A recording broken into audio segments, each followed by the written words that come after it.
Hello, happy new year Sagittarius, and welcome to your love horoscope for 2018. My name is Bella, and most people know me as Bella the Secret Psychic, and how I do my readings here on YouTube is with the help of my spirit guides. So basically what that means is that I tune in at a psychic level, because that's how I do all of my readings. So I tune in with them and I give you the information that they pass on in terms of things that you need to know to understand when it comes to your love life in January 2018. So just before we crack on, because I do like to dive straight in there, if you'd like to know more about me, all the links are just down below, and you can get me on instant chat on my Instago, or you can get a Skype reading or a video with me if you want a private reading, and they start from as little as $4.99 to have access to me. So I try to make it as affordable as I possibly can for everybody. And also you can also join me on my Facebook, where I'm actually there live pretty much most days, where I give also some daily guidance there live too. So do join me. All the links are just down below. So shall we see what my guides want to let you know when it comes to your love life, the themes?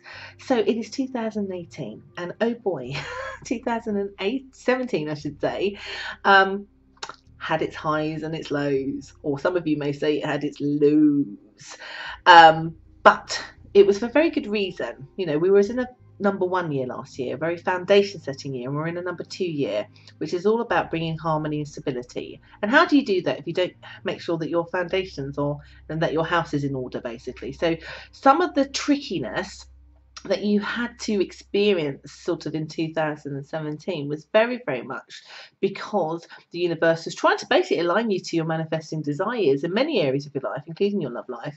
But some things did need to actually change.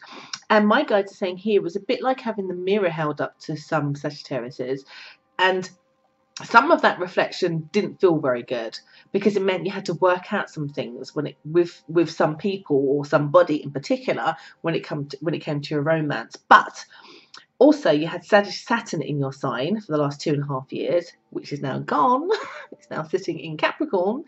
However, it does still influence your second house, I believe, when it comes to your health, and being quite sort of determination, having a bit more determination in being able to stick to routines and diets and things like that. So do watch that you'll be supported in a much more better way when it comes to that kind of discipline. But when it comes to your romance, you don't have it interfering and bogging things down as much as you used to. So what my guides are saying here, you do start the year so much more optimistic, because your December kind of worked out so much more favourable than you was expecting, and for some of you that's still flowing into January. So there's a lot of starting of you feeling calm, because I think it's not about having things sort of so, you know, wonderful that you're in Disney World. It's like, just for you, just having a calm sort of relationship, or having calmness in the knowing of your romantic adventures, is the happiest you could ask for right now, because you'd rather have it set to calm than to have it at dramatic or traumatic. So the fact that you're starting the year feeling quite content, optimistic, is very, very good. And you really do have to trust that, because my guide's saying here, even though you had a bumpy ride through parts of 2017, you always relied on your intuition, even at the expense of probably other people saying that you were a bit foolish.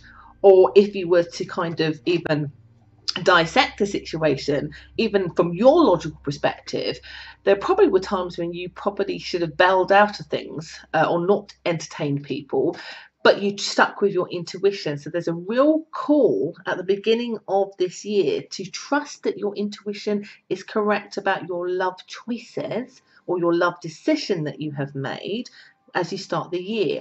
And in this month, trusting your intuition highly, because they're saying here that it feels to me that for people that have either taken somebody back that was problematic for them, or if you had, let's say, a marriage or a long-term relationship that just had some nosediving difficulties last year, you are through the worst, I have to say. And also the time, the commitment, the effort, particularly if you're married in a long-term relationship, you know, then they do require hard work, and you'll be rewarded for it. You know, you've managed to take a pig's ear and turned it into a silk purse, because of the communication dynamics, the hard work. this is how you start your year. You start your year armed basically with all this experience and this knowledge so that you don't repeat any past patterns in comparison to last year. So for example, you know that if you're in a long-term relationship, the tensions that perhaps you had may have been because of the way that you reacted to that person. You now react differently, which means that problem will never come up again, because actually you've got the measure of the situation to know that actually it requires a different response. Trusting your intuition, trusting your experiences. In the first week, my guides are saying here, it's what's going to see you through, because you're going to blindly go forward with the faith that things are going to work out, that no matter what happens, you are strong enough yourself to make good decisions. It doesn't matter if you're in a relationship, doesn't matter if you're single.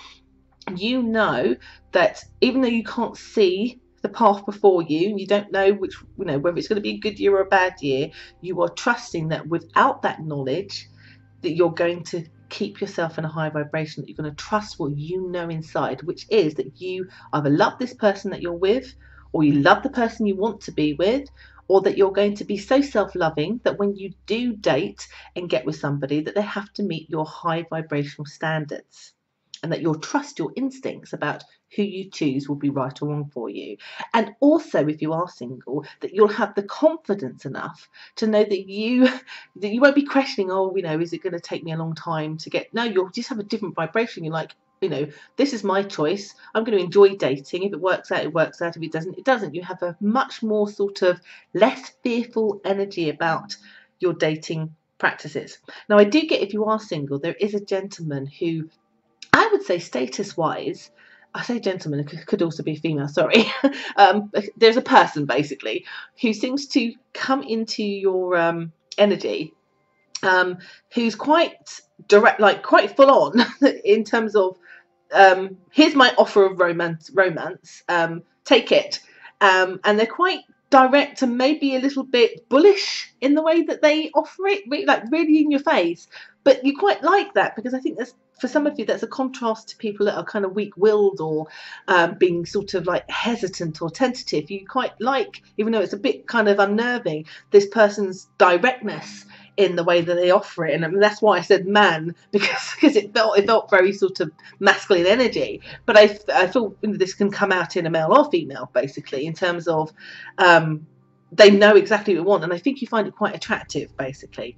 Even in a paired existing relationship, it feels, again, that theme is still true, that the other person and you seem to be really direct in making and having conversations about what direction you want to go. I also get here, for those of you that are in a long-standing connection with somebody, they feel like they want to offer you something, like they want to give you a gift. It's almost like it's like now they want to start fixing things. So they've fixed an element of, how you communicate, and that's better. They fix maybe returning and coming back.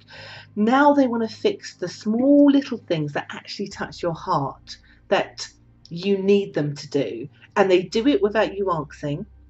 They do it because they want to, because they recognize that they need to kind of shift the dynamics back to a really healthy place, so that you find yourself in a better place. So this can be as simple as, I don't know,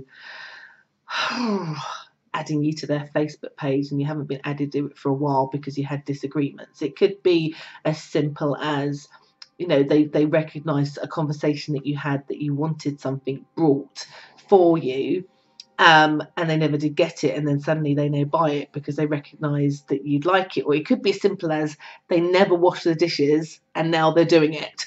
They just want to sort of show their commitment in the very small, subtle ways, or things that maybe got, was that just disintegrated a little bit. They're trying to sort of fill in the cracks. They've put, you've built the foundations back of the bricks, and now they're just filling in the little cracks to make sure that it's all solid, which is wonderful. I do get here that then there's an element in the sun, kind of second week of you both kind of being together but being apart, but only because your career aspects are needing some attention.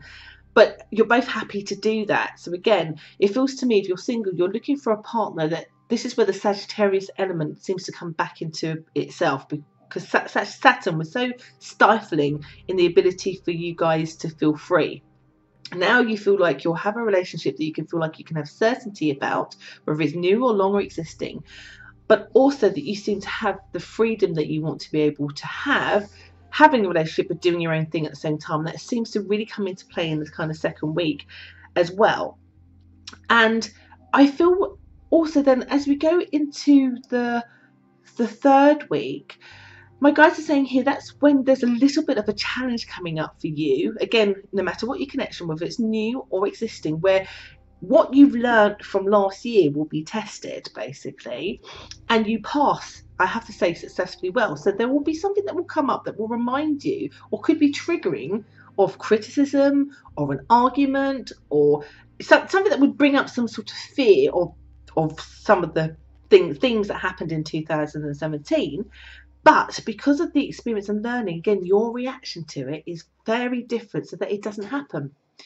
What you find, instead of it turning out, and there will be a part of you that will worry about, is this going to turn, have I been too trusting? Is this going to kind of, am I going to have egg on my face?